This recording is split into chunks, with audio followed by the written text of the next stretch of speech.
Well. We've got 40. Was he 44 years old? Philip Rivers feels like it. 44-year-old Philip Rivers coming back a to the literal grandpa. A literal grandpa. We Yeah. joke with Brady and Rodgers, and Vinny Testaverde, these guys who are old, but he's legitimately a grandfather.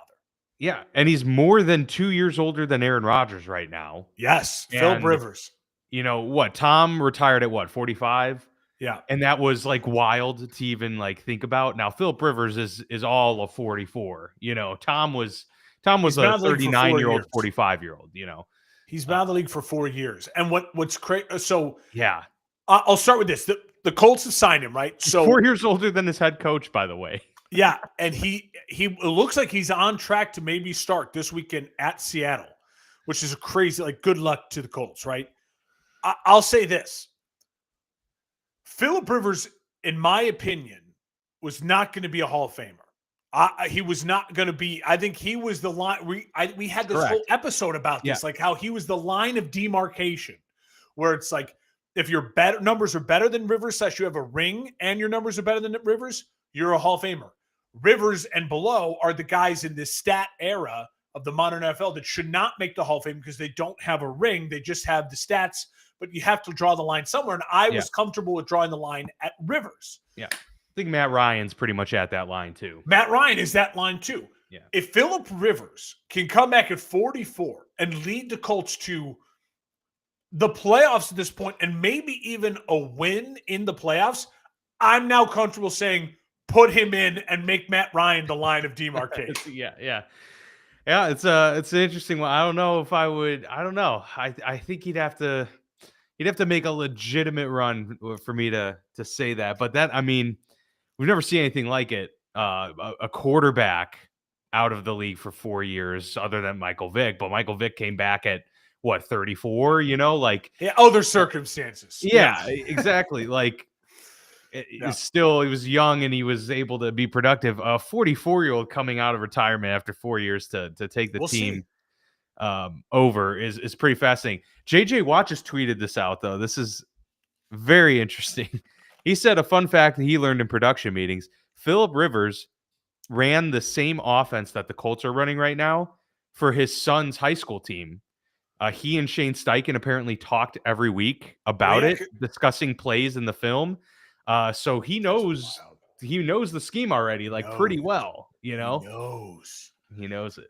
That's cool. I mean, listen, it's fascinating. It makes that game so much more interesting because with the unfortunate Daniel Jones injury, the Seahawks, I mean, literally the Colts didn't have a quarterback. Riley Leonard got injured in that loss, and the Seahawks are a juggernaut. That was going to be a blowout game this weekend. It may still be a blowout, but at least you're going to watch the first couple drives to see if Phil's got anything left.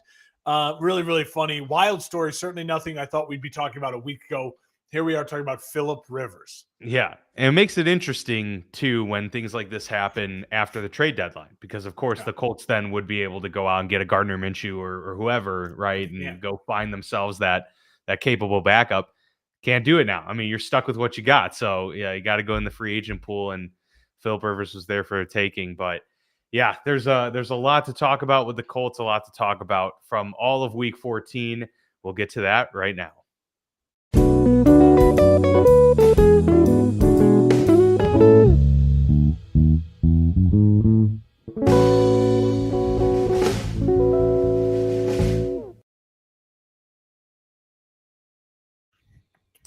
Start with Thursday night, as we always do. The Cowboys gave the Lions a bit of a run for their money, you know, in the beginning, middle of this game. It was still close enough, 20-9 at the half, and then the Cowboys had a decent third quarter there, but the Lions end up pulling away with this one. 44-30 is the final. A convincing win that I think the Lions really, really needed.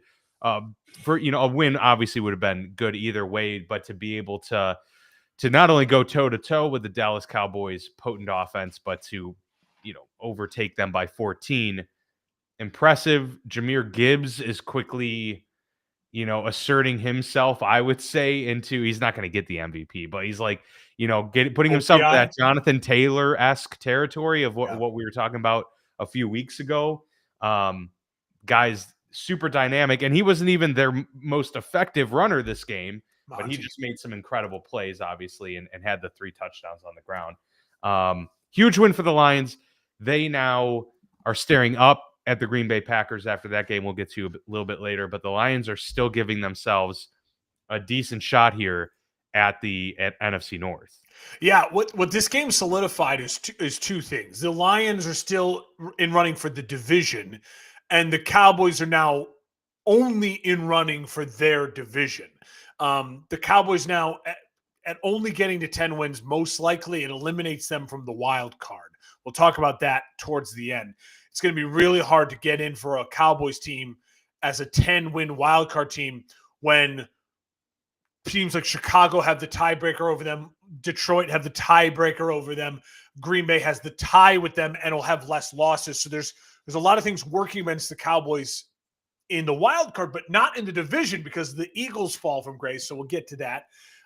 Listen, the Dallas had more yards, more first downs, more time of possessions, less penalties than Detroit. How did they lose? 5 sacks. Muhammad had 3 of those. 3 turnovers really to 0 pick for the Lions. And then the defense gave up 7.2 yards per play. It felt like this was the Dallas that we had known 5 weeks ago, where it's like the offense, they scored 30 points on the road, but they gave up 44 points. They just couldn't get a stop anyone. And Detroit, credit to them, really needed great offensive performance after the loss on Thanksgiving Day. The Lions are at the Rams next week, which is probably the key matchup, the marquee matchup of the weekend. Most definitely. Dallas has a big game against Minnesota. Both teams need to win out. They really, really need to win out to give themselves some chances to control not even control their own destiny. Both teams could win out and not make it. It's set up for a really fascinating week, which we'll talk about. But yeah, week, no question. Big win for the Lions. Goff was really good, 309 yards and a touchdown. But yeah, they ran the ball well. Dak was sacked 5 times, too many turnovers, and we'll see if the Cowboys defense can get back into playing better as they have since the trade deadline. Yeah, I mean, they got to win out, obviously. They were facing an uphill battle to begin with. So if the Cowboys do somehow find a way to get themselves in the playoffs, then I got to tip the cap because it's been a tumultuous year for them so far. We'll see if that tie ends up helping them out. But they really needed that win. Detroit really needed that win, and the Lions win out. I don't think I moved them at all in my rankings. They were one that kind of stayed the same because I was like, that's a good win, but there's still just a lot of more that I need to see from Denver in the final couple weeks going into the postseason to feel good about their posturing and their position. Do you mean Detroit? You said Denver. You mean Detroit? Oh, Denver. Yeah, sorry, yeah. Detroit. Yeah, I would agree. I think right now, I think the Bears, the Packers, the Rams, the Seahawks are all better than the Lions in the NFC. I think they're right there kind of with the Niners battling for that 5th spot, in my opinion. You may think differently, but I think there's a couple teams I'd feel more comfortable easily putting ahead of the Lions right now. Seattle, one of those teams you mentioned, improved to 10-3. They're 6-1 on the road, by the way, which is a really like underrated kind of stat to touch on for this Mike Macdonald team. 37-9 over the Falcons. I mean, the Falcons have been they're terrible. They're pretty brutal. Yeah. And they're even worse with Kirk Cousins. Drake London, by the way, who's been injured, obviously that PCL. I don't see why you would ever bring him back this year at this point. I mean, I know it's not like torn, it's a strain, but he didn't even do well with Kirk Cousins before. And it's just kind of a dumpster fire. But Seattle is one of the few teams this year that when they go into a week and you're like, this, you got to take care of business. They've done it like every time. They nailed that. Seattle is just always winning the games they're supposed to win. And then they're competing really well against the good teams. That's why they're 10-3. So this is a dangerous team. So important for Seattle. We'll talk about the Rams coming up here to get to that 10th win. Having that 10th win with 4 remaining gives you a lot more leeway. What we're going to learn by the end of the show is 12 wins guarantees you're in the NFC playoffs. I'm not going to say what seed or what division, but 12 guarantees you're in because Is a guarantee. Yeah, absolutely. not every team can get to 12 because a lot of these teams play each other, right? The Seahawks play the Rams, the Seahawks play the Niners play the Bears play the Packers play Detroit. There's a lot of mixing and mingling that we're going to talk about. So 12 guarantees you're in. Well, if you're already at 10 with 4 to go, good teams like Seattle should feel confident about at least going 2-2 down the stretch, especially when they play the Colts next week at home. Yep. For the Falcons, listen, they're at the Bucs on Thursday Night Football next week. That's got to be the Bucs turnaround game. They need to win that one. If I'm Seattle, I'm going to keep letting Darnold kind of take some shine and JSN because they are phenomenal this year. They've been very, very good.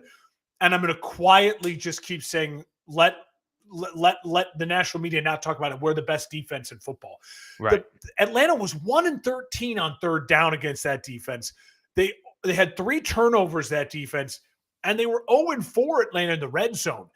Seattle is quietly become the best defense in football with maybe the best defensive head coach in football.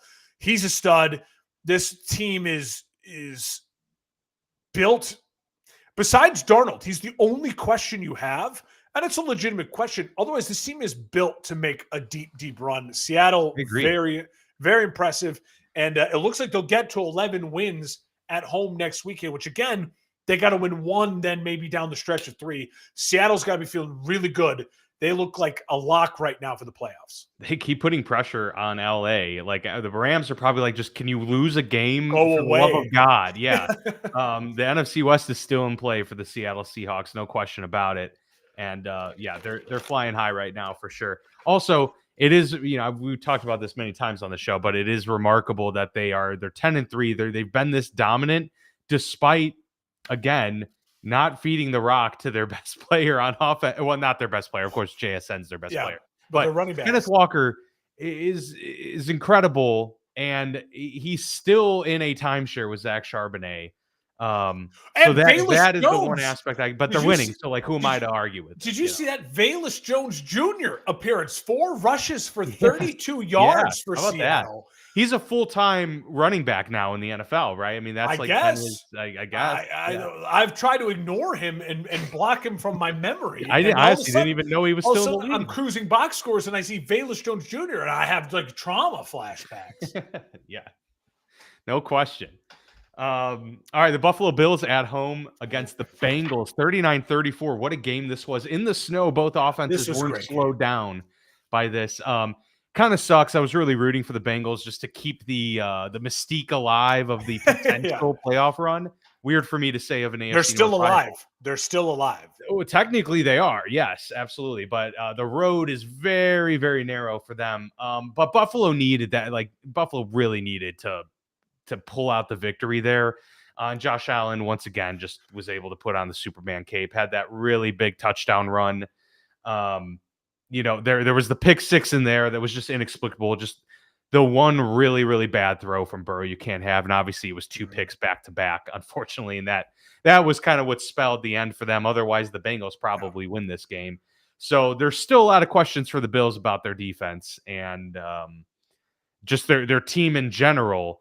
But as long as you have Josh Allen, it just goes show like they are still probably the most threatening team in the AFC. To be fair, like, even though the Patriots are leading the division and you've got the Broncos leading their division, I still feel like if the Buffalo Bills don't take this year as the opportunity to grab the bull by the horns, then it's over. The Chiefs are probably not making the playoffs. Baltimore is a shell of itself. You have like relatively no competition other than the team that's in your own division. If Buffalo doesn't make a legitimate run to the Super Bowl, and dare I say get to the Super Bowl, it's kind of a failure. They're the only one of the old guard who is at least in the mix. So I get what you're saying. Like, that's very true. Yeah. Like, and listen, now and the Chargers are like not even like, they're not still hanging around, but but they're not old guard. They're not, it's the Bills, the Chiefs, the Ravens. That's the old guard over the last 4 years. And the Bengals too, with Joe Burrow's healthy, right? And the Bengals. And look if you're the Bills, you got to feel good that you've beaten the Bengals, you've beaten the Ravens, you've beaten the Chiefs. Problem is Denver and New England sit in front of your way. Now the Bills get the Bills get their chance to even things up. They're at the Patriots next week. That is going to be a must-watch game. Only 2 punts in the snow of this game. Dalvin Cook was all over, 18 carries, 80 yards. James Cook. James Cook. Yeah. I will say this. I love that Burrow is back and playing really well. And if you are a fan of a team who has a quarterback who's missed a lot of time but is supposed to be a star quarterback, Joe Burrow is making you look bad because he is a guy that missed a bunch of time and then has come back and has been lights out for the most part, like elite quarterback play in the 2 weeks he's come back. Now, you mentioned the picks, not great, but again, I'll take it with the 4 touchdowns and the gunslinging and knowing you have to put up points because your defense is probably the worst in the NFL. And you compare that to the Brock Purdy's, the Jane Daniels has looked like one of the worst quarterbacks in the NFL. And then Brock Purdy, who's looked fine, but not even like the Brock Purdy we've known and loved. Never loved him. Yeah, I was going to say, if you loved Brock Purdy. If you loved Brock Purdy, yeah. And so, listen, Joe Burrow, once again proving that despite all of this, the crap around him and his injuries, he's a top 5 passer in the NFL. Josh Allen, once again proving he's maybe the best and premier player in the NFL. I have huge questions about Buffalo. I think we'll learn answers to those questions next week. Bengals, meanwhile, they have the Ravens to keep their hopes alive. It's a must-win out and then get a lot of help. Starts with the Bengals getting a win next week at home against the Ravens. Absolutely does. The Tennessee Titans get their second win of the season, 31-29 over the Cleveland Browns, who fall to 3-10. Shedeur Sanders accounted for 4 total touchdowns in this game, 3 through the air, 364 yards passing. He also had a rushing touchdown as well. I mean, I guess it's really like kind of the rookie quarterbacks that are the headlines from this game. Yeah. Cam Ward, again, didn't play particularly well, but he had some, again, wow throws and some kind of questionable ones. I will say, I mean, Shedeur has looked confident and comfortable the last couple of weeks. They've announced that he's going to be the starter the rest of the way. I think that makes the most sense. I'm slowly coming around the idea that this guy might be, the week 1 starter next year for the Cleveland Browns and be given a legitimate opportunity to, say I'm going to be the guy for a full season, and then you kind of reevaluate after 2026. But from the short sample size we've seen, I think there's been more good than bad. He's not been spectacular, but he's also just been kind of, he's been Brock Purdy-esque for, lack of a better comparison. Well, they asked him to throw the ball 42 times. So again, if you're not great, but they, if you're like, wow, he's putting up all these numbers. Well, listen, the Titans defense is hot garbage. And to his credit, he also was their leading rusher with 29 yards. Judkins only 26 yards on 14 carries. Not ideal. So the offense isn't performing well. He has put up some big numbers because he was asked to do everything. Finn Jr. is really fun. He got Jerry Jeudy going with the 3 catches, 76 yards and the touchdown. Myles Garrett had the 3 tackles for loss in the sack. But again, it's the Titans. Myles got a sack as well. So he is very close. Let me see what the sack record. I'll just say this about the Titans. I love that they got another win. Getting to and not ending the season on 1, I think is important because 1 puts you in that embarrassing category with the 1-win teams and the 0-win teams. I'll say this though about Tennessee. I don't know how to judge Ward. Look at his receivers. It's hilarious. His wide receiver core is utterly hilarious. It is a made up Madden like roster from like 10 when you're like in year 10 of the dynasty mode, and they're just picking guys out of a hat and making up names. It's a joke. So Cam Ward, again, I'm with you, shows the flashes. Shedeur, at this point in time, depending on the season ends, wouldn't shock me if Cleveland doesn't draft a quarterback and moves forward with him. But it's Cleveland, so God only knows what'll happen. I just hope they play like crap next week. So Myles Garrett does have 20 sacks on the season. He's 2.5 away from from tying the record. He's 3 away from breaking. He'll get it. He'll get it. He'll probably get it next week at Chicago, knowing my luck. Cleveland is at Chicago. Titans are at San Francisco.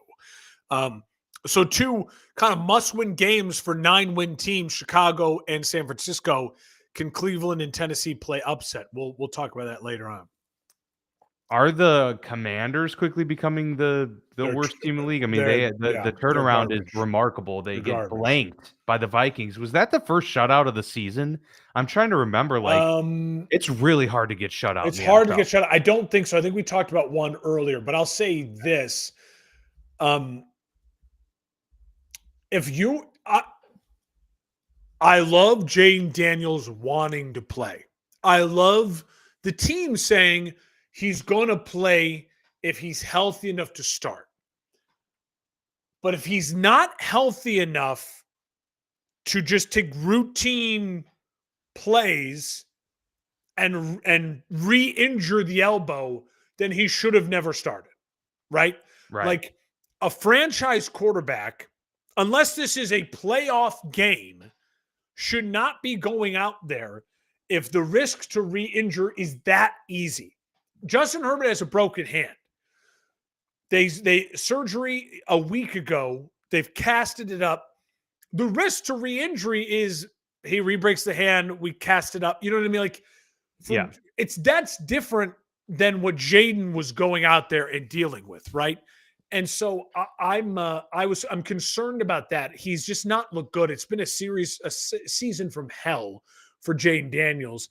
And at this point in time, I would just wrap it up. I would just throw in the towel and wrap it up. The Commanders need to be positioned as best they can in the draft. And so they need as many A players as possible. And getting a high draft pick will help. On the other side, for the Vikings and McCarthy, he needed this. 9 needed this. You look at the 3 touchdowns, 16 of 23. It's a lot of hidden junk in there. First off, Washington is so bad. 163 yards on 23 attempts is not great. And also, Justin Jefferson, only 2 catches for 11 yards.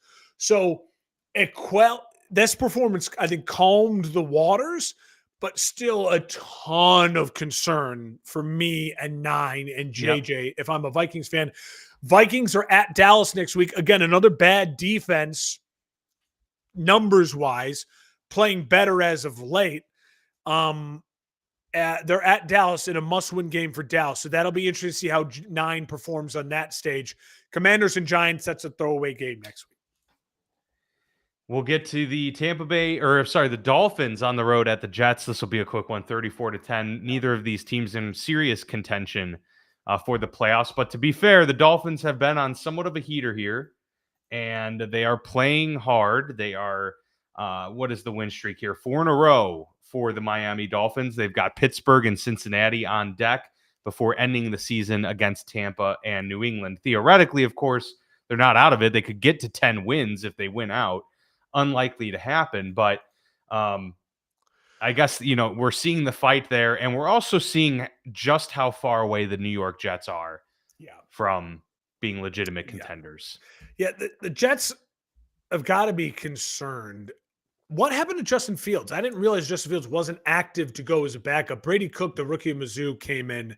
He's a big kid. Oh, you know what? That's a great point, because obviously he got benched, but I didn't know that he was inactive. Yeah, so I don't know what happened there. He's 6'2", 215. He's a big, strong kid, sacked 6 times, got kind of thrown in after Tyrod injured early in the game. I'll say this about the Dolphins really quickly. 2.5 sacks. Sacks for Seiler. Their defense is playing better.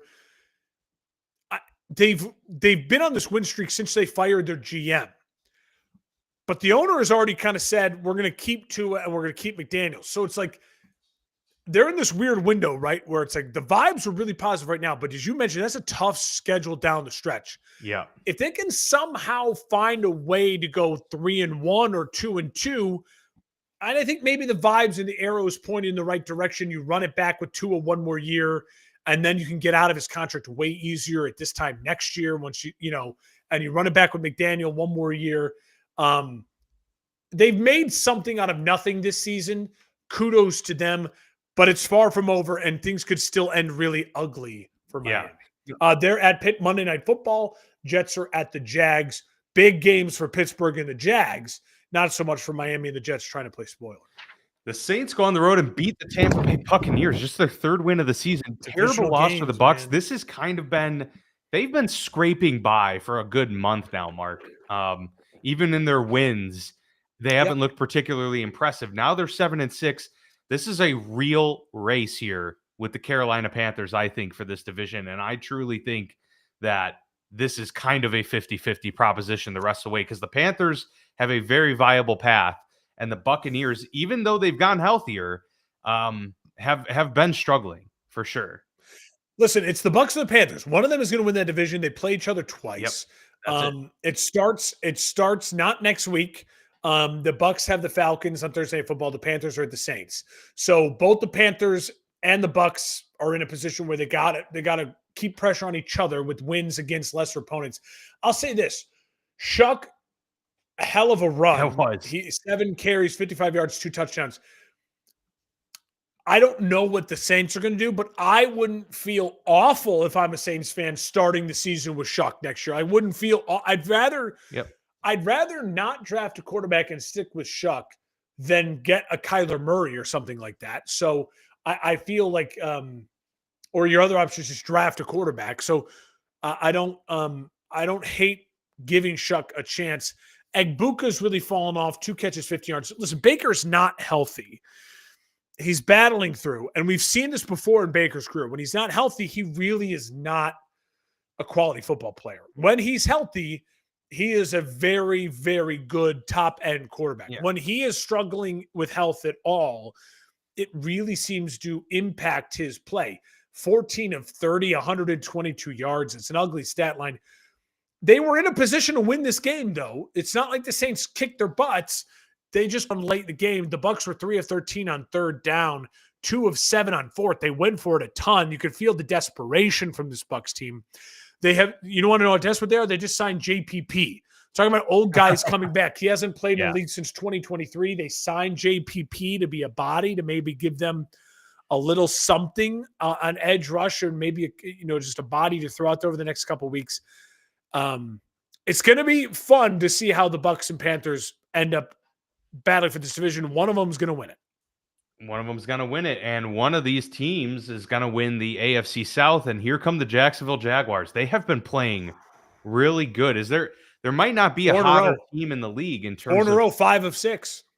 It's been quite a streak for them, and a 36-19 win. I know Daniel Jones, gets hurt, and but they win by 17 points. Very convincing.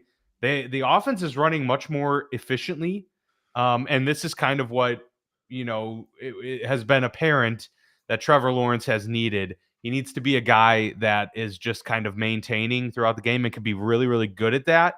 But they need a good run game. They need their defense to step up, and they've really been getting that this year, especially over the last about 6 weeks or so. Defense has really been playing well, getting timely turnovers, a couple picks in this game, a fumble as well that they forced. So when Lawrence is on his game, he's efficient. He's 17 of 30, didn't take a sack, had 2 touchdowns, no picks, didn't light up the stat sheet.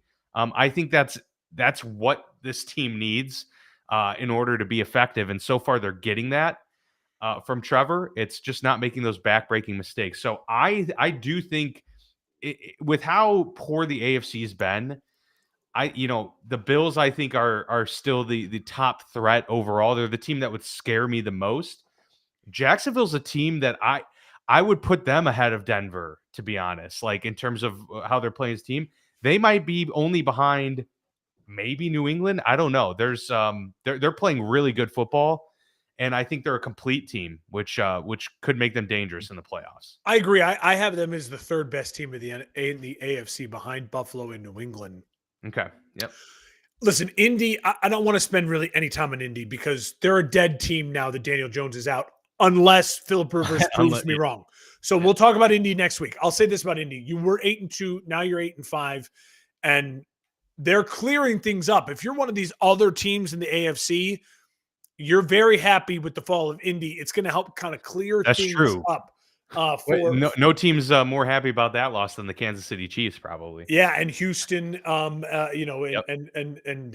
and Jacksonville to just say, hey, we have a chance to really win this division. I'll say this about the Jags. Trevor Lawrence's play has been very interesting. If you look at in year 5, here we go, year 5, right? Third head coach in 5 years. I think fourth play caller in 5 years. So a lot of turmoil, right? Yep. Well, in the last 4 games, excuse me, when they're on this 4-game win streak, 8 touchdowns, 4 interceptions, 2-to-1 touchdown interception ratio, sacked only 6 times, so less than 2 sacks a game. And he's throwing 882 yards. You're throwing over 220 yards a game. That's a stat line. If I'm Trevor Lawrence, that has to be my median. My median has to be 225 yards, 2 touchdowns, 1 interception, sacked less than 3 times. If Trevor Lawrence is giving you that, he's earning his money for the most part. And this Jags team is clever enough and good enough on defense to put teams in some real pickles. They're going to be an absolute must watch as far as seeding goes coming down the end. They could sneak into the 2 seed. They have the Jets next week. Indy is obviously at Seattle. The Steelers go on the road and win in Baltimore. Huge game for these two teams. Obviously, the winner was going to overtake the AFC North for the time being, and that does belong to the Pittsburgh Steelers. Aaron Rodgers, I thought, Mark, played his best game of the season. Correct. Which is surprising because it's just a week coming off of that wrist injury, but he went under center this week, looked a lot more comfortable with that cast on, and they were taking shots downfield. Who knew that they were capable of doing that? But DK Metcalf kind of came alive in this game. I really thought that was the difference, even though Baltimore shut down their run. Pittsburgh's had their injuries now too. I mean, we now are on our 3rd tackle on the left side. That's concerning. We've got injuries to, Darnell Washington in this game, lost a couple linebackers, corners. So they've had to weather some stuff as well. I think it's very clear that Lamar is just simply not performing. I've seen Pittsburgh obviously play every game that they've played against Lamar, and Lamar hasn't been available for every game against the Steelers in his career. He's missed some time, so he hasn't played them for every time. But this was the first game that Lamar Jackson had a rushing touchdown against Pittsburgh. That was kind of surprising to me. And it's because they've always put an emphasis on a spy every play. Mm-hmm. This week, they didn't as much. They were they clearly were we're not that concerned about Lamar's running. And he did get free a couple times. So we'll give him that. And he had the touchdown. He's just not the same, Mark. There's just something different all around about this Ravens team, but particularly with Lamar. And neither of these teams are particularly good, I don't think, but the Ravens now are in a real pickle because they've got a tough stretch here. Pretty much a must-win this upcoming week. So this game was all about DK and Zay. Zay, 8 catches, 124 yards on 11 targets. DK, 7 catches, 148 yards on 12 targets. This is what we thought we would get from Rodgers and DK all season. And I know. It happened early, and now it's happening late. And you know what? Who cares about the middle if it's as long as it's happening now? Yeah, I mean, if they do it consistently, absolutely. And they can keep this going down the stretch. It could be huge for the Steelers as far as not just winning the division, but maybe being a team you don't want to see in the playoffs with a TJ Watt and an Aaron Rodgers motivated and finding connection with DK. I'll say there's always going to be weird stats in a divisional game between the Steelers and the Ravens. There's always going to be weird things, right? Like the run game was just dead. It was just dead. It was non-existent. Yeah. So I'm not panicking about that. I do want to touch on Lamar. I don't know if it's health or what it might be, but Lamar Jackson has played now in 10 games this year. And when you look at his stats in 10 games, it is certainly not indicative of a 2-time NFL MVP and someone who we all widely consider to be one of the top 5, not just quarterbacks, but players in the NFL in the prime of their career. In 10 games, just barely over 2,000 yards, 2,060 yards, 16 touchdowns to 5 interceptions, only 307 rushing yards and 2 touchdowns. sacked 29 times. His completion percentage in the last 5 games under 60%, which is so unlike Lamar. Remember, we talked about going into the year, Lamar Jackson Had is the the highest league in NFL leader in history. NFL history passing Rodgers. So something is up.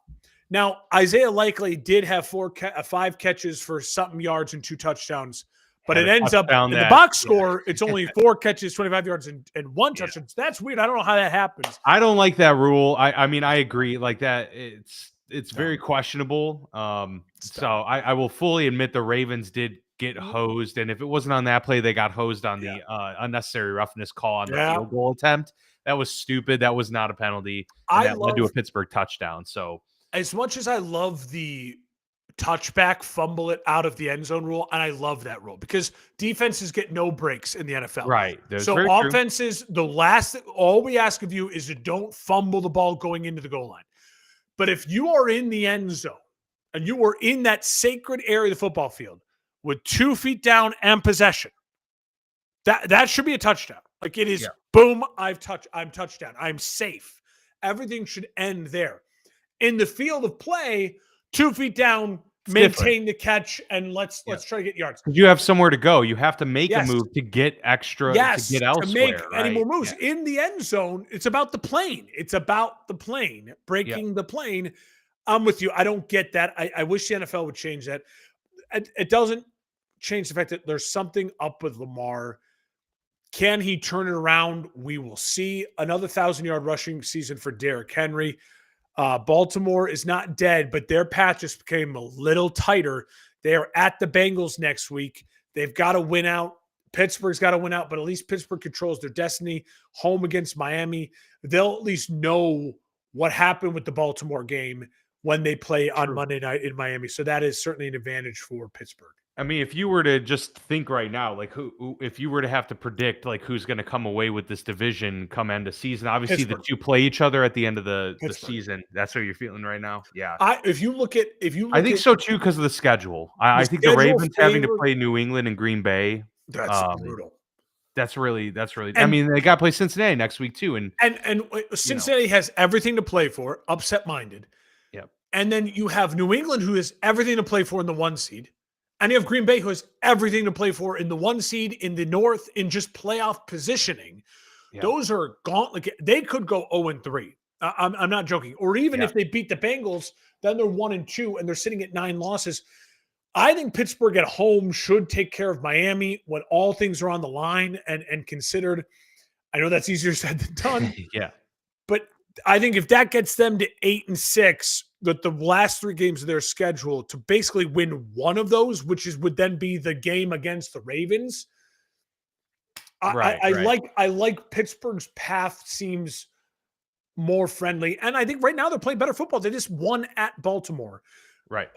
And so I'm that was tough for Baltimore for multiple reasons, but now they go on the road 3 of their final 4 as well. Dude. And they end the season at Lambeau at Pittsburgh. So that's a really rough way to end the year. Do you also know that stat line that's like receivers over the age of 40, most receiving yards over the age of 40? It's like Jerry Rice has got like 2,000 yards. And then it's like 42.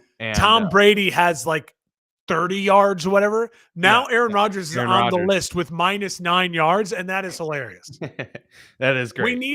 We need Phil Rivers to catch a pass next week. Jerry, I actually it's only Jerry Rice and Aaron Rodgers for players to catch a pass at 42 or older, because I think when Brady caught it, he was like 40 or something like that. Yeah. But yes, I know the stat you're talking about. Like over the age of 40, Jerry Rice still had he had like 2,500 yards. Or something it's crazy. It's why he's the GOAT. He's so good. All right, the Broncos go on the road. They do take care of business. They move to 11-2, an important win in a game they could have easily lost here too. I mean, the Raiders did have an opportunity, of course, in this game, but that's 10 straight for the Denver Broncos. So as much as we shit on them, and I will still say they're a team I wouldn't fear, I don't fear that much in the playoffs. They somehow find themselves at 11-2, 24-17. I've said it before. They continue to give me vibes of the 2020 Steelers that went 11-0 and finished the year 12-5. I have a bad feeling about this. Whether a Broncos collapse is coming in the regular season, I don't know, but I think they're going to be exposed at some point. And if it's in the first week of the postseason, then so be it. I'm not convinced by this team. I'll just quickly say the Raiders need to play Pickett the rest of the season. Just play Pickett. Mm-hmm. For Bo Nix being like, people are like, look at Bo Nix, so good. 31 of 38 for 212 yards. Yeah. Yeah. You had to throw the ball 38 times, get 31 completions to just get over 200 yards. It is so much dink. It is so much dunk. It is Drew Brees-esque when Drew Brees was like 38 and plus. And yet he's supposed to be in his prime athletically. And remember, Nick's is older. Nick started like 26. Like he's not he's not Caleb 22, 23. This is supposed to be we brought you in to be a polished, and that's one of my major concerns. The other concern is I don't really have any opinion on Denver right now beyond the fact that they're a good team. Nick Bonito is a very good player. They are situationally very scary because that defense is very good. And that offense with Sutton, with RJ Harvey, they can be explosive. But Dan, they play Green Bay, Jacksonville, Kansas City, Chargers. That's their Final Four. If the Broncos they're 11 wins. They have those 4 games. Green Bay, Jacksonville, Kansas City, Chargers. If they end up as a 13-win team, so 2-2 or better, so if they end up with 13 or more wins, I will feel very confident if I'm a Broncos fan saying this is a Super Bowl caliber team. If they end up with 12 or 11 wins, then they are who we kind of think they are. Is they're a solid team, but they're not a team that I think can go on the road or at home and win multiple giant games and be winning an AFC title game. They will have a chance to prove it. The back end of this schedule is an absolute gauntlet with, again, all teams that are playing for something. Even Kansas City at that point in time, they might just be playing to be a spoiler. And it's Patrick Mahomes, and it's against the Broncos, and it's at Kansas City. That seems like their easiest game. Isn't that crazy? It's like, Kansas City is their easy game of the 4-game stretch. Good luck. Good luck. Good luck to them indeed. All right, let's get to the Bears-Packers, Mark. I want to hear a lot let's get to it. From you on this game and your perspective, because it wasn't like a terrible loss or anything like that. It wasn't unexpected, but it's also probably frustrating knowing that the opportunity was there. And there's a lot to this game, of course. I am curious your thoughts on the play call on that 4th and 1 at the end of the game. Of course, Caleb can't,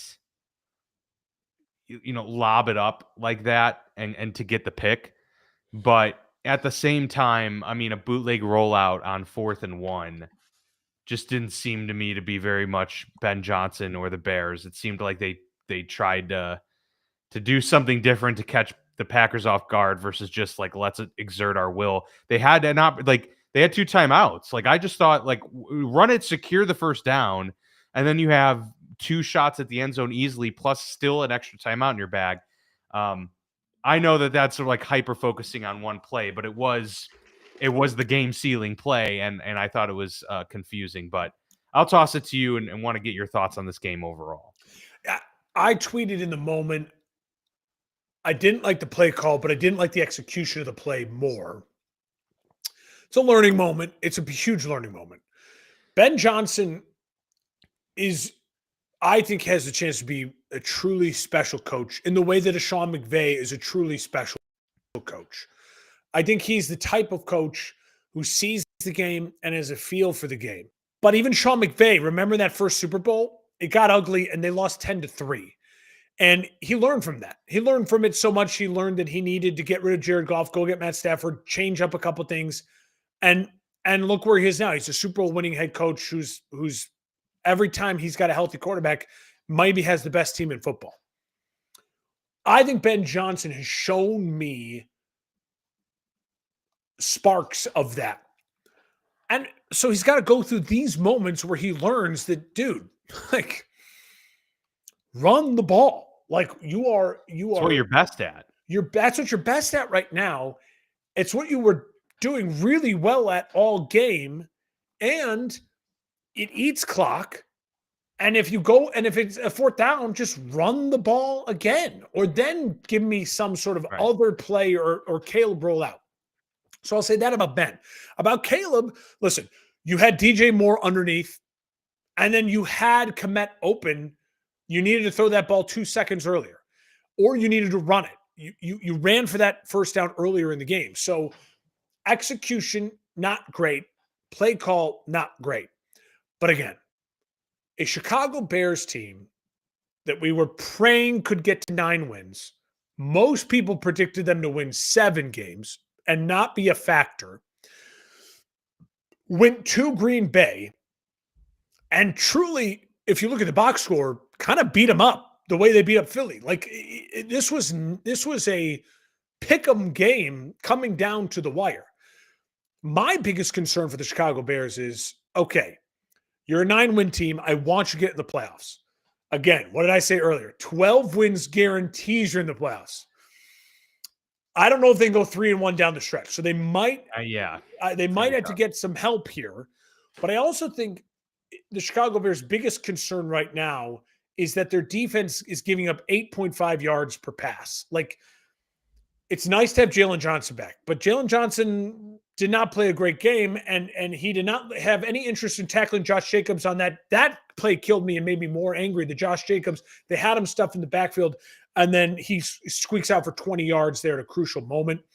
I also will say, as nice as it is that Montez Sweat gets a sack, he's the only one who feels like they're contributing. Booker has been really a no-show. And this defensive line is just Grady Jarrett, as high as I was for getting him in the offseason to be kind of the veteran to help Dexter, to help this younger crew in Billings, like be the kind of catalyst and let them shine. No one's shining. And he's doing, I think, his job, but no one else is stepping up. It's a defensive line that is just not good enough. And it's a Bears team that I think in their first 2 picks, first round, second round, just I think you're going to see Poles and company. They're much like they did last offseason, beef up the O-line. They're going to do the same with the D-line. Just go get rushers, throw dudes at the specialists, and probably some linebackers here to help as well, because it looks like you'll probably move on from Edmonds. That's getting it ahead of ourselves. But yeah, so I'm concerned about a defense. Listen, they only gave up 28 at Green Bay. In the modern NFL, that's not the end of the world.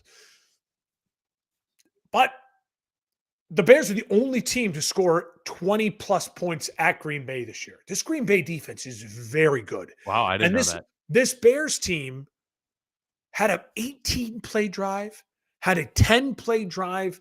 This is a Bears offense that I would love to see score on a 3-play drive. They haven't done much of that in recent memory. But if you need them to control the clock, control time of possession, and to put a drive together, they can fucking do it. And I love that. Listen, I obviously want the Bears to make the playoffs. I want the Bears to make a run. I think the Bears have a really good chance to get a split with the Packers at home in a week and a half from now. But this is a team right now that also has a huge problem with their star receiver in DJ Moore. There was no Rome Odunze, and DJ Moore has 1 catch for -4 yards. Something is going on there. I love that Burden and Kmet and Loveland all were really, really good and really contributed. I thought DJ Moore, this would be his breakout game. No Rome Odunze. It's just me. Let's get me going. And it looks like the Dish don't know what to do with DJ Moore in this offense, which doesn't make much sense, because to me, he's one of the most comparable wide receivers to Amon-Ra St. Brown in the NFL. And St. Brown in Ben Johnson's offense was a top 5 wide receiver in the NFL. So I don't know if he's going to be a trade bait type of person in the offseason. I don't know, but it's not working right now. And that is frustrating. Yeah. But the offense is coming alive with other players. Let's hope that Rome comes back. Let's hope that Kyler Gordon comes back. For the Packers, listen, if they're playing like that, they're going to be very, very tough to beat. And probably Did you make them the number 1 team in your rankings? I did. I did. Because That's wild, dude. they beat the number 1 team last week. So I That's fair. Okay, yeah. listen, the rankings. I'm playing a little psychological warfare with the rankings. I like it. The Packers are No, the when best I team. saw that, I was like, "Oh man, that seems a bit." They're That the just best team seems in like a football. frustrated Bears fan. No, the Packers are the best team in football, dude. They're the best team. They're the best team. Every Packers fan that I work with, I keep telling them, you guys are the best team in football. Like, I bow down to you. You guys are so Yeah. good. If you don't win the Super Be Bowl, the it'll best, you be got to beat the best. if you don't win the Super Bowl, the Packers, it's kind of a joke. Like, they're just so good. So pressure's on. Pressure's on. I'll say this for Green Bay. It does feel like they're rounding into form, right? They are the team that went all in. They got Micah Parsons, right? You went all in. They are starting to feel like probably the second best team in the NFC and an all-in football team. I will say this: Christian Watson's coming back healthy right as Tucker Kraft goes down. It took about a week, but that switch has been made, and he is now their go-to guy once again. If he's healthy, this offense is very dangerous. It's very, very dangerous. Jordan Love is playing very confidently. If they had him and Tucker Kraft, they might truly be the number 1 team in the NFC. Jordan Love is playing really good football. It felt like at times I was watching Aaron Rodgers again, just kind of do whatever he wanted, step back, falling away, looper throws, and there's just guys wide open. I'm not angry. I was obviously frustrated. I'm in better spirits than I thought I would be, mainly because, again, the Bears showed like, hey, you're playing with house money. And it showed like, hey, we belong in this rivalry.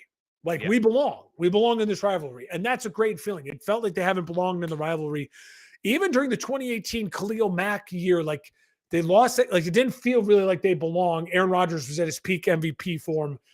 This is the first time they feel like they belong in that rivalry since that 2010 Urlacher days. I mean, that's how long it's been. So that's a good feeling. That's a really good feeling. Now they just got to prove it by winning in Chicago in 2 weeks and taking care of business against Cleveland next week. For Green Bay, again, they have Denver. How much in a week from now we could be talking about the Bears back on top as the 1 seed and the Packers back in the 7th seed, with them going to Denver if they lose at Denver, and the Bears take care of business against Cleveland at home. This is so touch and go in the NFC right now. We'll talk more about that coming up. The actual best team in the NFL, Los Angeles Rams, destroyed the Arizona Cardinals 45-17. Matthew Stafford continues, in my mind, to make his case for the clear-cut MVP of the NFL.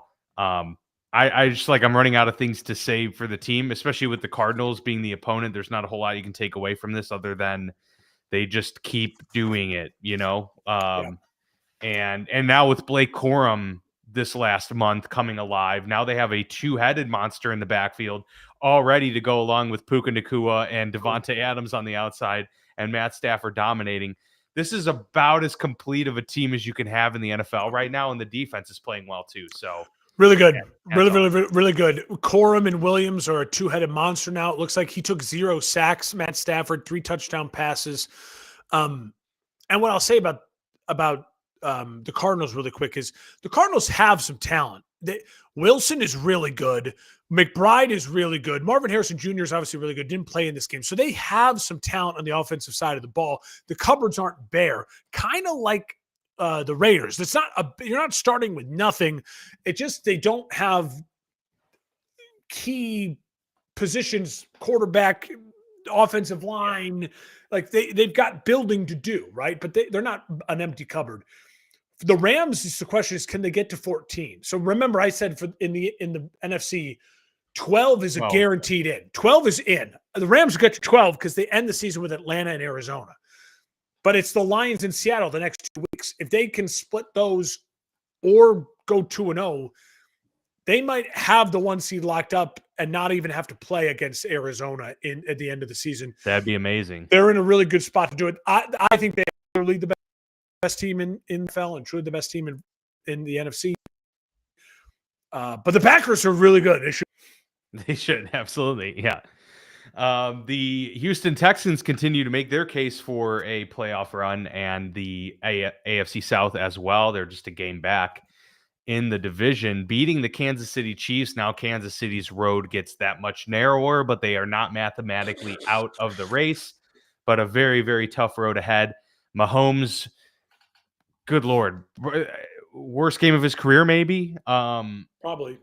You know, it's got to be up there. Less than 50% completion percentage, no touchdowns, 3 picks in this game.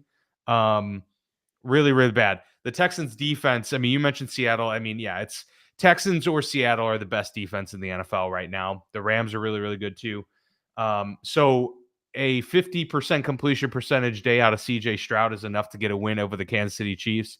That's all you really need to know about the state of the Chiefs and the state of the Texans defense, in my opinion. Listen, Texans are on a 5-game win streak. They get to 8-5. They hold the kind of their cards in their hands. They have Arizona and the Raiders the next 2 weeks. They should get to 10 wins, and then it's the Colts in the final week. That feels like 11 wins, and the hard game is the Chargers in there. And I think right now they're a better team than the Chargers. I mean, this is a Texans team that feels now like a lock to make the playoffs. I don't know if they can catch the Jags, but it feels like an absolute playoff team. And for Kansas City, Dan, it's a 10-10 game in the fourth quarter. The Chiefs go for it at 4th and 1 on their own 31. It felt like Andy Reid, the only explanation, and I don't know if he'll ever admit this, but it felt like Andy Reid looked at his guys and said, it's now or fucking never. Are you man enough or not? I'm going for it on 4th and 1. And they didn't get it. And then once he makes that call, of course, they have to go for it again on 4th and 1. In the fourth quarter, Dan, the Kansas City Chiefs, and remember, it's 10-10 to start the game and to start the fourth quarter, and they're at home. They have 16 plays for 43 yards, 2 interceptions, 2 turnovers on downs. Yeah. That's not the Chiefs. This is I don't know if it's a full rebuild, because I don't know if you can ever rebuild when you have the coach and the quarterback. If I were the Kansas City Chiefs, I would move on from Matt Nagy. I'd let him go get a head coach job somewhere. I'd just move on. I would probably keep Steve Spagnuolo, but I would be very aggressive in the draft and free agency, and I would try to sell free agents on, hey, we now need you, right? We need you to be a part of the second coming of the dynasty. This isn't like KD joining the Warriors. This is, we have fallen, help us get back up. Mahomes also looks like a guy who's played a lot of football in the last 5 years. He looks like a guy who has no zip on the arm. And he looks like a guy who's the leading rusher. Again, they're 0-4 Kansas City when he's the leading rusher on this team.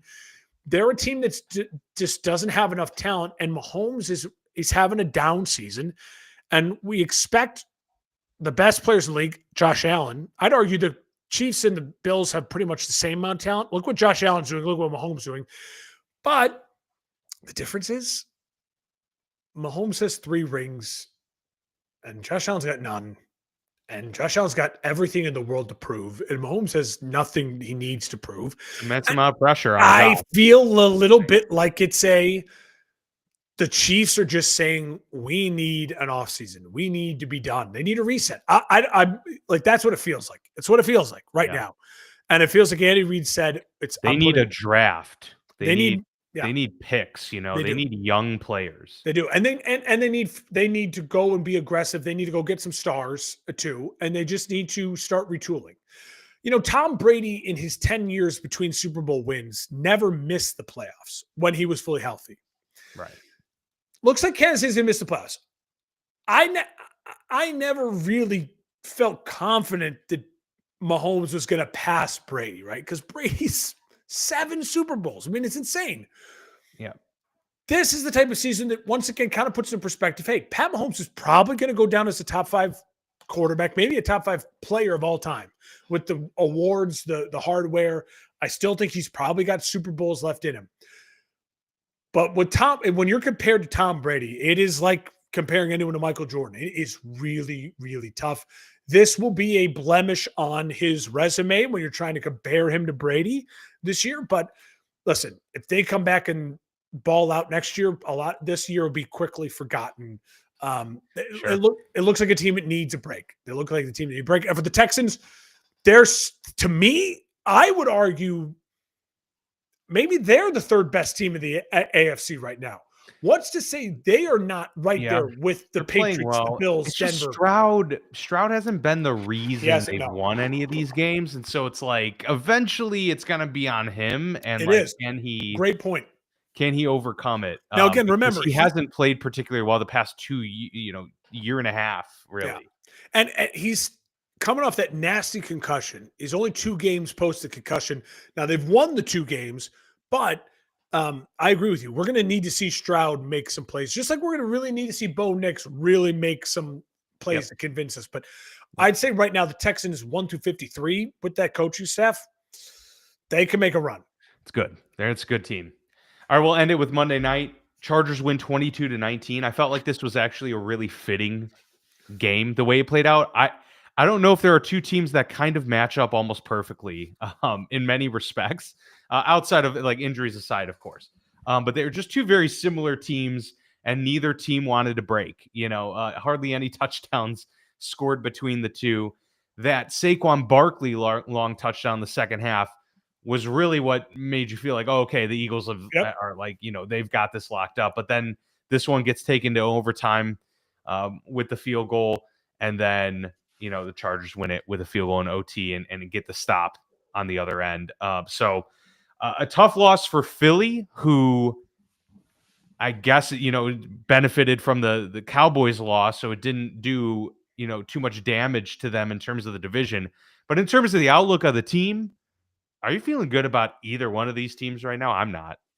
Well, the Chargers are so beat up. They're so beat Yeah. up. Literally, they're a morgue. Herbert was It's like great win for them. They got to 9 Huge win. wins. Huge win. But and again, in the AFC, it's a little different. You kind of got to, the magic number is 11. In the AFC, 11 is a guarantee pretty much in. And so, yeah, they got to win 2 of 4. And they have a really workable back end of the schedule with Kansas City, Denver, Dallas, Houston. You feel like they can find a way to maybe win 2 of those games. I'll say, listen, I want to spend time on Philly. Herbert's a stud. I love Herbert. That was an awesome performance. It's insane that he's the leading rusher when he's playing with a broken hand and he was sacked 7 times. So the Chargers got to help him out. Jalen Hurts is quickly becoming a bad passer. Well, Nick Wright said something today on Colin Cowherd's show that it really just put my brain in a pretzel because I never would have thought it. But I get what he's saying. He's saying that Jalen Hurts and the Eagles are starting to feel like Russell Wilson in Seattle, where it's like, if you listen to Jalen Hurts' press conferences, the part of my take guys have been on this for a long time now. He speaks like a fortune cookie. Right. Yeah. And he seems all platitudes, all cliches every time. He seems really disconnected. And you'd say to yourself, on the surface, that's what I want my quarterback to be. Say the right thing. And cordial, yeah. Just like Russell Wilson. It just, something doesn't feel right. And the crazy thing is, Dan, if you moved Philadelphia, 175 miles west and called them Pittsburgh, and they had the history of Pittsburgh and the vibes of Pittsburgh as a city, you'd be like, we just won a Super Bowl. Hey, it's a down year. We'll tweak some things, but we're gonna stay the course. But because they're in the volatile sports town of Philadelphia, this thing is a powder keg. It is a powder keg. I'm on Eagles Twitter last night during the game after that 4th interception. And dudes are now, they've turned the blame completely from, it's not the offensive coordinator. No, Jalen Hurts is just trash. And it's like, this is a dude that outplayed Mahomes in one Super Bowl, outplayed him in a second, and you could argue his best games have all been in big moments. Games. Like and so he has one game where it's not there in 4 interceptions, and it felt like they forced him to throw the ball because his head coach put him in a bad situation by saying before the game, we're going to see drastic changes in the offense. So now you're throwing the ball 40 times. That's not what Jalen Hurts does anyways. Yeah. So I know Saquon got 20 carries, but still 40 pass attempts for Jalen Hurts. This doesn't seem, man. Listen, the Eagles, this is a great tweet. This is a great tweet. It's from Kevin Negandhi. ESPN. The Eagles 15 days ago. So you're talking about 2 weeks and a day ago. Were 8-2, and they were up 21-0 on Dallas. And now they're 8-5. And so it's meltdown city for Philadelphia. It's meltdown city. And I don't know what to come of it. I'm not gonna make any predictions. I'm just gonna let this thing play itself out. We'll talk now here about what Philly's kind of chances are. They're one of these teams that, shocker, I know it's really shocking to talk about, but Philadelphia could be one of these 7 teams in the NFC that truly doesn't make the playoffs, even with a good record, Dan. The NFC is just mind-boggling right now. Yeah. The only thing is their schedule is so easy the rest of the way. They play the Raiders and then the Commanders twice. Correct. So they should go 3-1 during the remaining 4 games. It's whether or not they can actually pull it off, and are they going to implode like they did a couple of years ago? That's the big question. But any normal NFL city and fans would say, hey, we just lost to the Bears, who now are surprisingly really good. Yeah. And we lost to the Chargers on the road, who are a playoff team. But they're the Philadelphia Eagles. And so their city is melting down. They're stabbing bunnies in the locker room. It's wild. So you want to talk through some of these NFC scenarios here? Yeah. Let's look at it. So here's the facts. The facts are, if you go on the ESPN playoff machine, it is, I'm telling you, don't do work anymore, people. Just sit at your desk and do the ESPN playoff machine. It is so much fun. Every commercial break today during the TV show, I was just on the playoff machine and like, okay, what if this happens? What if this happens? Basically what I've deduced. Now, this is not 100%, but it's as close to 100% as possible. If you get to 12 wins in the NFC, you're a lock. You're going to make it. But there is a more than 70% chance there will be a 10-win team and an 11-win team that are out. They're out because you have to think about it. Tampa and or Carolina is in. So that is one of the 7 spots left. So there are 6 spots then. 6 spots for the Bears, the Packers, the Niners, Seattle, the Rams, the Cowboys, the Lions, the Eagles. That's 8 teams, 6 spots. So Dallas has a real chance to go 4-0. Listen to Dallas' schedule. Minnesota, Chargers, Commanders, Giants. Very well could go 4-0 in that stretch. Yeah. If the Cowboys go 4-0, they're 10-6-1. If the Eagles go 2-2, they're 10-6. And the Cowboys would make the playoffs over them as the NFC East champions. And if the Cowboys or the Eagles have 10 or 11 wins, they will not make the wild card. The Cowboys are not a wild card team. They literally can't make the wild card unless there's massive implosion. But even the implosion can't be that massive because so many of these teams play each other that some of them will get wins. The Eagles, the Philadelphia Eagles, I'm not joking with you, are also NFC East or nothing. If you look at the scenarios, their chances to make the wild card are almost impossible. And a lot of it has to do with the Chicago Bears win over the Eagles. So it's some crazy scenarios, but Eagles fans, you've got to find a way to go 2-2 at least. And when you say you have to go 3-1 to guarantee you're in, Dan, the way they're playing, they could lose 1 to Washington. And then they have the Bills. Sure. So it's not out of the realm. But then let's focus now on the Bears, the Packers, the Lions. Again, can you get to 12 wins? Well, the Packers, Denver, Chicago, Baltimore, Minnesota. Can you go 3-1 in that stretch? That's asking a lot. For the Bears, can you go 3-1 against Cleveland, Green Bay, San Francisco, Detroit? That's asking a lot. For the Lions, to get to 12, the Lions have to go 4-0. Rams, Pittsburgh, Minnesota, Chicago. They're not going 4-0. I don't even know if the Lions going 3-1 in that stretch. That is a brutal, brutal stretch. That is a tough stretch. For Yeah, that's Seattle, really for Seattle and the Rams, they should feel like locks. Both of those teams feel like they can find 2 wins to get to 12 wins, right? Yep. The Rams have the Lions, Seattle, Atlanta, Arizona. Seattle has Colts, Rams, Carolina, Niners. Both of those teams feel like they can find 2 wins in that schedule. They're good enough. They're elite teams. At this point in time, you then look at the Niners, Tennessee, Indy, Chicago, Seattle. 3-1 in that stretch is probably the easiest one of the ones we've talked about. It's easier than Chicago. It's easier than Green Bay. It's easier than the Lions. So you start to feel pretty good about the Niners getting in as maybe an 11 or 12 win team. To me, right now, if I had to predict, it looks like the Lions. The Lions feel like the team on the outside looking in, and then it's whoever wins the NFC East between Dallas and Philly. The other one is out. So I would say right now it looks like the Lions and the Cowboys. To me, the percentages say they're going to end up being the 2 teams on the outside looking in.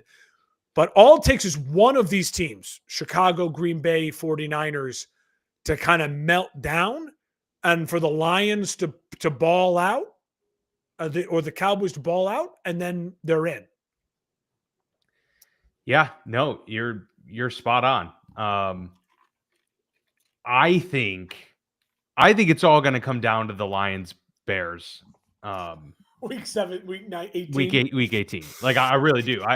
I think that's going to make a big difference. And I've been playing around with the machine, the playoff machine as well. And there's also a realistic scenario here where you have the Buffalo Bills being the 5th seed at 13-4. Yes, dude, it's crazy. Because Denver could easily go 13-4 at this point and get the 1 seed. New England could also be 13-4 at that point. They'd be the 2 seed in that equation because they don't have the tiebreaker over Denver. And then you'd have Buffalo being a wild card team going on the road as a 13-win team. I know. Based on kind of how I projected it out, it would be Buffalo at Pittsburgh, but Pittsburgh barely squeaks in at 10-7, and Buffalo is 13-4. There's a lot of weird scenarios. I'm telling you, go on the playoff machine. It's so much fun. You'll mess around with it. Dan, let's just pick these. Let's pick these games real quick. Let's have a little fun here. Yeah. Bears, Cleveland. Who you got? Wait, so are we starting with week 15 here? Yeah, let's just do week 15. Let's just do week 15 and see where let's try to predict where we're going to be at next week. I agree. I think the Bears win. They get to 10-4. Packers at Denver. I'm going to take the Broncos to win against the number 1 team in the NFL. I would take the Packers in that situation. Okay, so you go Packers. Let's put Packers. I have it. Yeah, I'll do mine and you do yours, so we can see where we end up here. And then you have the Niners, Titans. I'll take the Niners, 10 wins. Yep. Seattle Colts. I'll take Seattle, get to 11 wins. Yep, me too. Rams, Lions. This is the Rams at home against the Lions. I'm going to take the Rams. I'm taking the Rams. Yes. And then Lions, Rams. So we'll take the Cowboys, Minnesota. I'll take Cowboys. Yep. Agreed. And then Eagles, Raiders. I'll take Eagles. Yes. Okay, so by that calculation, the Lions fall to 8-6. And let's just say the Packers also win. Then the Lions would have to go undefeated and they would have to have the Bears lose. The Bears would be 10-4 and the Lions would be 8-6. So the Bears only have to lose once as long as the Lions beat them in the week 18. Yeah, so then the Lions would need the Bears to lose 2 of their last 3, including the Detroit game, which is possible because it's Green Bay and San Francisco. Yep. So the Lions, no, they would only need. The Lions aren't dead, so the Lions won't be dead if they lose. But the division is probably dead. The division is probably dead for them because someone's going to win the Bears Packers game, probably in 2 weeks. So it feels like they have to win out to have the division. and they would need probably the Packers to falter a bit here. Sure. Yeah. The Lions to win the division would probably also need the Bears to beat the Packers because you need the Packers to get that fourth loss and then find a fifth yeah, loss. in my equation in which Detroit sneaks in as the 7 seed, and the Packers win the division, the Bears are out. It is the Bears beating the Packers in week 16, but then losing to the 49ers and then losing to the Lions. So are the Bears out then in your scenario? Yes. The Bears would be an 11-win team that's out. Yep. It's they real. are 11 it's very and 6 real. and out. And the Cowboys could be a 10-win team and be out. Yep. It's crazy. It is. It's crazy. And but listen, if you're Seattle and you're the Rams, you've got to feel good right now because you a lot of scenarios in which you're perfectly fine. You're basically 2 and you're in. It's 2 and you're in, and you have 4 games and both them. Seattle's is a little tougher because let's say they get the win against the Colts. Rams, Carolina, Niners, those are good teams. Mm-hmm. And Sam Darnold in big moments, but you'd like to look at Carolina as probably a really winnable game for that good Seattle defense. Sure. And then you have 2 divisional games, and you like your chances in division. Yeah, it's not like you have to travel very far either. But even then, even if Seattle ends up at 11 and say Seattle ends up at 11 and 6, they probably have tiebreakers. I feel probably like they're in a good spot over Detroit or Chicago. So I'll have the 49ers beating them the final week instead of them beating the 49ers. Week 17, I had Seattle beating the Panthers. So let's just say the Panthers win beat that Seattle in that equation. Or, So Seattle ends up the 11 Panthers and beat 6. Seattle in that equation. So now Seattle is 11 and 6. They would be out. Who gets in? And the 49ers get in as the 5th seed, and the Chicago Bears so keeping the scenario that we just had where the Bears are out. Bears at 11 Seattle wins. has this implosion. The Bears would just be elevated in, even if they had a. The Bears at 11 wins have some sort of tiebreaker over Seattle at 11 wins. I fucking love that. I love that. Love that. Okay. Yep. So based on who they would beat in these scenarios, like now, I guess if we had them lose a different week, week 16 and stuff, that might change. But they've all got NFC opponents. So that means if the Bears win out, they should get the 1 seed if the Rams lose 1 game and the Seattle loses 1 game. Yeah. So if the Bears, the Rams, and Seattle are all 4 lost teams, the Bears should have the 1 seed. Oh, look, I mean, the Bears have it's not an easy schedule the rest of the way. Placate me. Okay. Absolutely. If they win out, they're not just the 1 seed. They are the hottest team in football because they would have beat the Packers, the Lions, and the Niners. The Niners. Like they would have beaten 3 playoff teams in that stretch and get a bye. I mean, that's literally incredible case scenario for what we were thinking about at the beginning of the season, right? That's crazy. Yeah. But the fact that it's in play is pretty awesome. Well, what all that proves is that if the Bears have the same record as Seattle or the Rams, they have some sort of magical tiebreakers. I don't know how, but that's exciting. Yeah. That probably strength of schedule or something. It's got to be something like that. Conference record. God damn, it's going to be so stressful in the NFC down the stretch here. I got to be honest, Dan. I really think the Cowboys can go 4-0 and the Eagles could go 2-2. I could see it. I could absolutely see it. The Eagles playing. Just look at who's a better team right now. I mean, I think Dallas is a better team right now. Dude, the Eagles at home, even versus the Raiders next week, like in a must-win, like get-right game. If the Eagles start Kenny Pickett, revenge game Kenny Pickett. I mean, for the Raiders. If they, there's loads of pressure on Philly. Washington, right now. Listen, Marcus Mariota is playing fine for Washington. Their defense sucks, but the Eagles' offense sucks right now. Yeah, but wait, is it going to be Jane Daniels though? That's they should sit because honestly, they're probably better off with Mariota now. Jane Daniels is clearly very hurt. Yeah, I mean, and for Washington, Washington to play spoiler, think of this scenario. The Cowboys win early in the day on Sunday, and they get to 10-6-1. The Eagles are sitting there at 9-6, right? No, Or no, they'd 10-6. 10-6.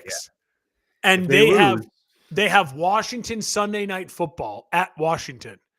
Yeah. And they implode. And then Washington wins, keeps Philly out, and the Cowboys win the division. Dude, think of that. That would be electric. Would Brian Schottenheimer get guaranteed Coach of the Year at that point?